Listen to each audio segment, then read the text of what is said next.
Lieutenant general Faiz Hamid को तहवील में ले लिया गया है। Lieutenant general retired Faiz Hamid को तहवील में ले लिया गया है। पाकिस्तान आर्मी एक्ट के तहत जो साबिक 3 स्टार जनरल और DGISI को जो है वो गिरफ्तार कर लिया गया है बिकॉज उन्होंने एक हाउसिंग सोसाइटी के मालिक के घर में रेड करवाया।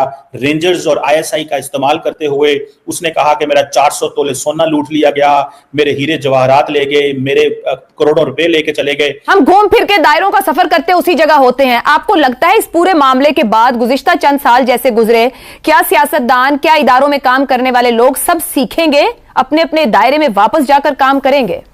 पाकिस्तान की तारीख में ये पहली दफा है कि टॉप स्पाई एजेंसी के चीफ को अरेस्ट कर लिया गया हो। कहते हैं कि इस हमारे एस्टेब्लिशमें आर्मी के अंदर एक अपना सिस्टम है एहतसाब का, वो पिछले 5.5 साल सोया रहा है सिस्टम वो सारा।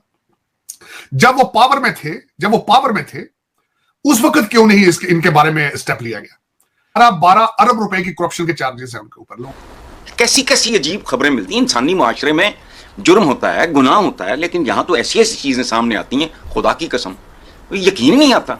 जो केस है ये कोर्ट में भी पहुंचा, सुप्रीम कोर्ट में पहुंचा, और कोर्ट में जो है वो कहा यह जा रहा है कि वहां से उनकी कंप्लाइंस पर ये अब फैसला किया गया पाकिस्तान आर्मी की तरफ से, और उन्होंने कोर्ट के कहने पर जो है वो उनको गिरफ्तार किया।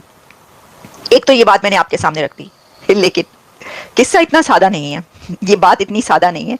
अभी तो दमादम मस्त कलंदर हुआ चाहता है, अभी तो शुरू हुआ चाहता है दमादम मस्त कलंदर। अब अफवाज पाकिस्तान का ये खासा है कि उसने माजी की रवायात को बरकरार रखते हुए उन्होंने जो है वो अपने एक सीनियर अफसर को जो है वो ना सिर्फ तहवील में लिया है, बल्कि उन्होंने फील्ड कोर्ट मार्शल जो है, फील्ड जनरल कोर्ट मार्शल, उसकी इब्तदा हुई है। फैसलों पर असरअंदाज होने, सियासी जमातों को तोड़ने और बनाने, मीडिया को दबाने के हवाले से कई जर्नैलों के नाम सामने आए, मगर पाकिस्तान की हालिया सियासी तारीख में जिस तरह जनरल फैज हमीद की मुदाखलत की खबरें सामने आती रहीं, उसकी कोई नजीर नहीं मिलती। हर कोई अपने माजी से कहीं ना कहीं सीखता है, अपनी गलती से कहीं ना कहीं सीखता है। हम जहां खड़े हैं, अब हम जश्न आजादी भी सर पर है, 14 अगस्त है, 2 दिन बाद। हम घूम फिर के दायरों का सफर करते उसी जगह होते हैं। आपको लगता है इस पूरे मामले के बाद गुज़िश्ता चंद साल जैसे गुजरे, क्या सियासतदान, क्या इदारों में काम करने वाले लोग सब सीखेंगे, अपने अपने दायरे में वापस जाकर काम करेंगे? नहीं, आई डोंट थिंक सो। इनके लिए, इस काम के लिए जो आप सोच रहे हो, जिन बुनियादी जौहरी और लॉन्ग टर्म मेजर्स की या ज़रूरत है, वो नायाब हैं, वो ना हमारा मिजाज है। और पाकिस्तान के बारे में तो मेरी कंसिडर्ड ओपिनियन है अनफॉर्चुनेटली कि इसका कोई शॉर्टकट है नहीं। अब ये मास्टर प्लान अगर 20 साल का, कोई 15-20 से लेके 25 साल का अगर नहीं होता और उस पर बिल्कुल मज़बन अमल नहीं होता, तो जो मर्जी कर लो। बिट्स एंड पीसेस में नो, इट्स इम्पॉसिबल।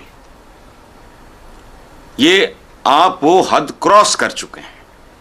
आप इसको रिवर्स करके देख लें, टॉप टू टो। ये एक बंदे का मसला नहीं है, एक जनरल का मसला नहीं है, 1, 2, 4, 10, 20, 50, 100 सियासतदानों का मसला नहीं है। The entire nation. ये याद रखना, कैसी कैसी अजीब खबरें मिलती हैं। इंसानी माशरे में जुर्म होता है, गुनाह होता है, लेकिन यहां तो ऐसी ऐसी चीजें सामने आती हैं, खुदा की कसम यकीन नहीं आता कि ये कोई इंसानों का माशरा रह गया है। बिल्कुल ही नहीं। बाप को मार दिया, भी को कमाल है, को पहली बार सुन रहे हैं। कत्तन नहीं, किबला दुरुस्त करना होगा, और ये शॉर्ट टर्म मुमकिन नहीं। तो ये किबला किधर से और कैसे दुरुस्त होगा? टॉप से शुरू होगा, नीचे से होगा? ये बुनियादी जौहरी तब्दीली किधर से आएगी? कहीं बाहर से आके गिरेगी? डॉक्टर साहब, पाकिस्तान के अंदर एक बड़ा अनप्रेसिडेंटेड किस्म का इंसिडेंट हुआ है। इंसिडेंट क्या कहेंगे, इस पे फैसला आया है पाकिस्तान आर्मी की तरफ से कि पाकिस्तान आर्मी एक्ट के तहत जो साबिक 3 स्टार जनरल और DGISI को जो है वो गिरफ्तार कर लिया गया है बिकॉज उन्होंने एक हाउसिंग सोसाइटी के मालिक के घर में रेड करवाया। रेंजर्स और ISI का इस्तेमाल करते हुए उसने कहा कि मेरा 400 तोले सोना लूट लिया गया, मेरे हीरे जवाहरात ले गए, मेरे करोड़ों रुपए लेके चले गए। और मुझ पे बड़ी बड़ी लंबी चौड़ी उनकी जो थी वो चार्जशीट है, आप उस पर बात कीजिएगा। आप इसको कैसे देखते हैं, DGISI को गिरफ्तार करना? क्योंकि आज तक इस तरह की मिसाल नहीं मिलती कि 2 साल पहले अभी वो रिटायर हुए हैं और 2 साल बाद जो है उनको गिरफ्तार किया है। How do you see this sir? Top city वाला जो एक वाकया था, उसके बारे में ना सिर्फ इसमें फैज हमीद साहब का कैरेक्टर देखा, इनके बड़े भाईजान जो थे, नैब तहसीलदार जो थे, पटवारी थे, उनका भी पढ़ा। मैंने टॉप सिटी के मालिक का किरदार भी पढ़ा कि वो इतनी बड़ी एक हाउसिंग सोसाइटी के मालिक किस तरह बने, वो भी पढ़ा। फिर उसके बाद जो मैं कंक्लूड ये करता था कि फैज हमीद साहब सिर्फ टॉप सिटी के वो अंदर इन्वॉल्व नहीं थे, वो टॉप पाकिस्तान में इन्वॉल्व थे। टॉप पाकिस्तान सारा चला ही वो रहे थे। लेकिन कहते हैं कि इस हमारे एस्टेब्लिशमेंट आर्मी के अंदर एक अपना सिस्टम है एहतसाब का, वो पिछले साढ़े 5 साल सोया रहा है सिस्टम वो सारा। जब वो पावर में थे उस वक्त क्यों नहीं इनके बारे में स्टेप लिया गया। दूसरा, इस वक्त एलिगेशंस है। मैं मुराद ये है कि मैं इसको सर्टिफाई नहीं कर, 11-12 अरब रुपए की करप्शन के चार्जेस हैं उनके ऊपर। लोगों ने इसके ऊपर, एक मेजर जनरल है, उन्होंने शवाहिद इकट्ठे किए, रिटायर्ड मेजर जनरल है, उन्होंने शवाहिद इकट्ठे कर रखे हैं कि इस बंदे ने 11 से 12 अरब रुपए की करप्शन की है। तो सिर्फ अगर इशारा भेजने के लिए इस बंदे को पकड़ा गया है तो मैं समझता हूं कि ये मकसद अच्छा नहीं था। ये मकसद अच्छा नहीं था। जब इस बंदे के ऊपर चार्जेस मौजूद थे, जो कहते हैं हमारा एहतसाब का सिस्टम है, वो सिस्टम पहले क्यों नहीं स्टेप अप किया उसे? इनको खुली छुट्टी क्यों दी रखी है कि कभी ये काबुल जाके सरीना के अंदर चाय की प्याली पकड़कर कहते हैं मैं कैबिनेट बनाने आया हूं अफगानिस्तान की, उस वक्त चार्जेस नहीं।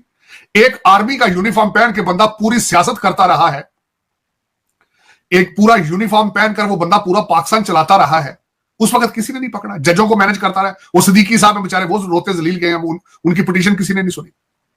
तो चीमा साहब, दर हकीकत एक सिस्टम इतना आपका करप्ट है, आपका ये सारा, आप इतने कमजोर हो चुके हैं। मैं आज दूसरे जो 5 टॉपिक हैं जो मैंने आज लिखे थे, मैंने आज डिस्कस करना चाहूंगा अपने सुनने वालों के सामने। पहले नंबर पर तो फैज हमीद साहब थे। दूसरा नंबर पर मैं डिस्कस करना चाहता था अरशद नदीम के साथ क्या हो रहा है। तीसरा, पाकिस्तानी अदालतें क्या कर रही है। मंसूर अली खान साहब ने अपने इरादे बता दिए कि मैं दूजा सुल्तान राई मैं, मौला जट मैं, पहला मौला जट साडा सूबा सरहद दा वजीर आला है, अली अमीन गंडापुर दूसरा मौला जट नूरी नात मैं बनूंगा, उन्होंने ऐलान कर दिया अगले दिन जाके। दूसरा, उसके बाद मैं 2 टॉपिक और मजीद जो पाकिस्तान से बाहर निकल के डिस्कस करना चाहूंगा। हसीना वाजिद मैडम का एब्सोल्युटली नॉट का नारा, और उसके बाद पाकिस्तान के अंदर, बरतानिया के अंदर जो बरतानिया का लौड़ा लपाड़ा है, उनके ऊपर क्या क्या इस वक्त कार्रवाइयां हो रही है। मेरी 5 चीजें, और सारी की सारी डायरेक्टली इनडायरेक्टली रिलेटेड है